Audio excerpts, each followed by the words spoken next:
Is your Lincoln Corsair dashboard showing a black screen when you try to use Apple CarPlay? Most of the time, this isn't a hardware failure, but a simple software handshake error between your phone and the sync system. Let us walk through the troubleshooting steps to get your connection back online quickly. First, perform a hard reset by holding the power and seek buttons until the screen reboots, then repair your phone from scratch.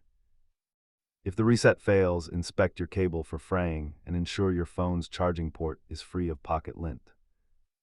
Check the Lincoln owner portal to see if a sync firmware update is available for your specific model year. Most issues are solved at home, but if you still see a black screen, the dealership needs to check for an APIM module failure.